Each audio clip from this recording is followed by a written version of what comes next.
I'm looking at some players here who could break out the rest of the season. We've had enough time now to get a feel for everything. So who's one player at every position for fantasy who could break out the rest of the year? And we can go through them. I have Caleb Williams at quarterback, Woody Marks at running back, Travis Hunter at wide receiver, and Kyle Pitts at tight end. For Caleb, he hasn't been consistent this season, right? He's still missing throws.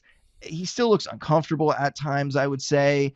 He just came up short for fantasy managers in what should have been a pretty good matchup against the Saints. They're allowing the 10th most fantasy points to quarterbacks. Didn't come through in that game. But this next stretch, it's going to tell the story on his season. Because remember, Monday when we had people asking whether they should panic about Rome Odunze, I brought up the incredible schedule that's about to happen for the Bears here. The Ravens, the Bengals, and the Giants, they're all top 7 in fantasy points allowed to quarterbacks this year. So if Caleb is going to be that difference maker in fantasy this season, and I still think he can be that guy, he has to take advantage of these matchups. He's had enough time in this Ben Johnson system to just blow up when he gets these kind of opponents. I think he's going to go out and do that. He's a top 10 option for me in all of these games, and I think that's going to propel him to a really strong finish the rest of the season. I like this call. Caleb Williams, we talked about this yesterday in the fantasy film room with Nate. He is one of these guys that is right now one of the best quarterbacks when working against man coverage. Actually, the best quarterback right now statistically against man coverage, adjusted yards per attempt, EPA per dropback.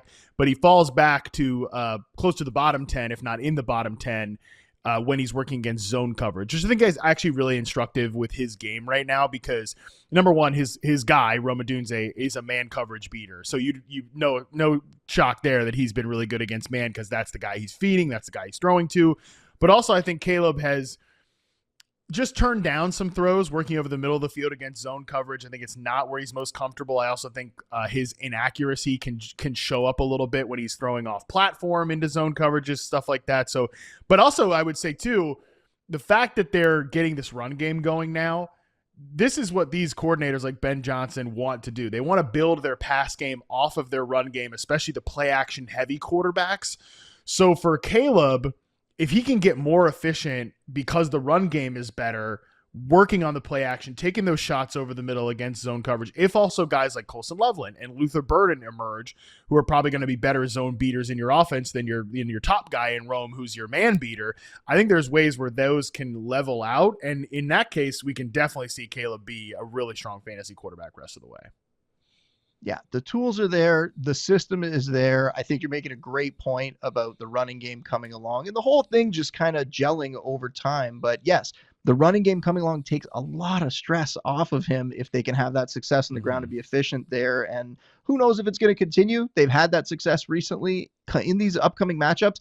I think they're going to be able to run the ball as well. So I think they can keep that going. And it just seems to me like it's only a matter of time before Caleb gets this done for fantasy. In real life, I think he's still got a lot of things he's got to work on, but fantasy-wise, production-wise, we're going to see it in these 3 games, and hopefully that lets him kind of have that as like a trampoline the rest of the way that just kind of vaults him along. Now, at running back, if you're willing to move on here, we can talk about Woody Marks. And this one's so weird because normally you look at things like, a player breaking out and a good offense and a team that's going to be in the lead a whole bunch, with positive game scripts for their running back or some really easy matchups like we just talked about for Caleb Williams.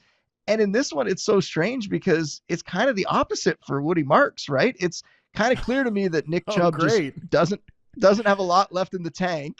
And no, in terms of his usage in this offense, I don't think we feel great about the Texans offensive line necessarily, about, Nick Haley and how coming out of the bye, and that's all they were able to muster. That wasn't very inspiring. And yet you go back to a few weeks ago and we had that big game from Woody Marks, week 4 against the Titans, 21 touches, 119 yards, 2 touchdowns. It seemed like that might be a takeover week. And then the week after they had that weird blowout game where they faced the Ravens and they just dominated. And they went back to Chubb. They leaned on Chubb in that one late in the game. They got some other backs involved as well. And it became kind of clear that Woody Marks isn't going to be the guy if they have, and they're not going to have many of them, these really, really overly positive game scripts. He's the guy when it's going to be close. He's the guy when they're going to be trailing. And that's what I think this team is going to be doing more often than not, right? So we saw this week when it was a closer game, when they fell behind, Marks gets 13 touches, Chubb only gets 6. And yes, Marks didn't do that much in terms of yards in that game. It was a tough matchup against the Seahawks, but he finds the end zone as a pass catcher. We talked earlier about the Texans' injuries at receiver and other guys maybe at other positions having to step up, like a Dalton Schultz at tight end. Well, maybe they're going to have to lean on their running back a little bit more, get him involved in the passing game as well. So I think Marks is the guy to roster in this backfield. I don't think the ceiling here is necessarily a league winner, but I think he could be a low-end RB2, that high-end RB3. The guy, as long as they don't trade for anyone too, I will mention, because Breece Hall has been thrown out there. They've been mentioned as a potential landing spot, so that could blow this whole thing up. But if they continue with the guys they have on the roster, Woody Marks looks like he is going to be the guy that's going to get more work the rest of the season. And with the kind of work that he's gotten in 2 of the last 3 games, I think he could be a productive fantasy player.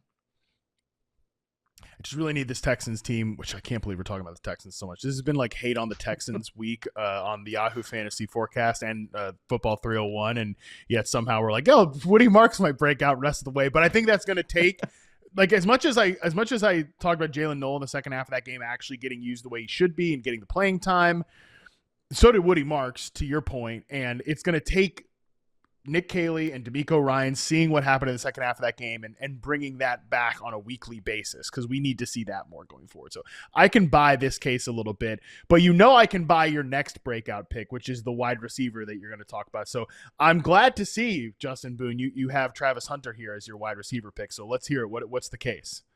Well, I will reiterate again, you said this on Monday's show that a couple weeks ago, you stopped me from wanting to put Travis Hunter into coping corner on the panic meter, just because I was so frustrated with him not producing, him not really getting the opportunity. But you said there's a chance this could turn. There's a chance that they could start to give him a little bit more. And that's what we're seeing happen. Now, we also saw Brian Thomas Jr. get hurt last week, and Hunter went off late in that game. So there's a lot of things to factor in, but 8 for 101 and a touchdown, plays a season high 87% of the snaps. It was a lot of garbage time in terms of his production, and there was that BTJ injury, but it looked good. And everything that they're saying, they're on bye this week, is very positive about how they're going to use Hunter the rest of the way. We don't know about the injury for BTJ yet. He could come back fine in week 9. It's a shoulder issue.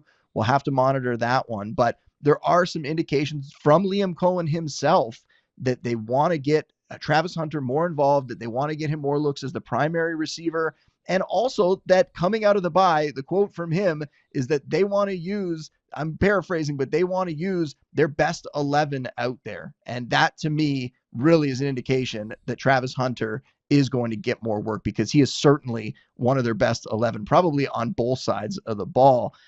Now, coming out of the bye, they got a nice matchup against the Raiders. I think that could be a really good spot for him.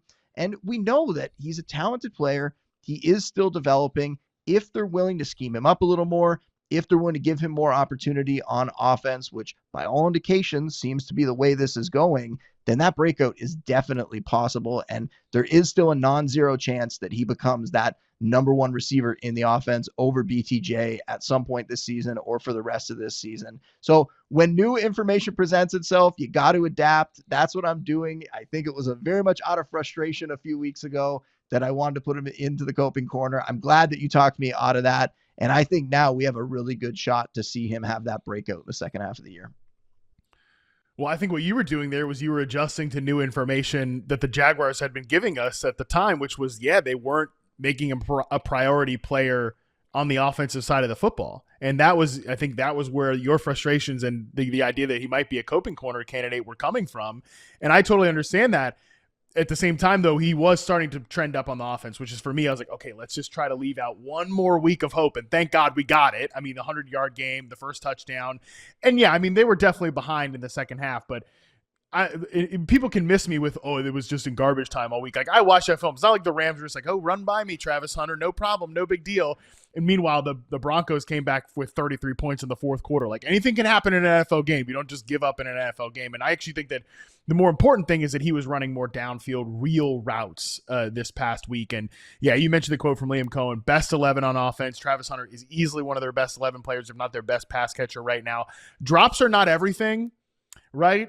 Drops are, in fact, like a noisy, sometimes overemphasized statistic with wide receivers. But Travis Hunter right now is literally their only wide receiver that does not have a drop rate over 10% this year. So it's like I think he's their most comfortable receiver working over the middle right now. So I think they're going to have to get him ramped up. I could see him going from a guy that you hated that you drafted in the first half of the season to a guy that you're starting maybe every single week. So I like him calling out him as the wide receiver pick there.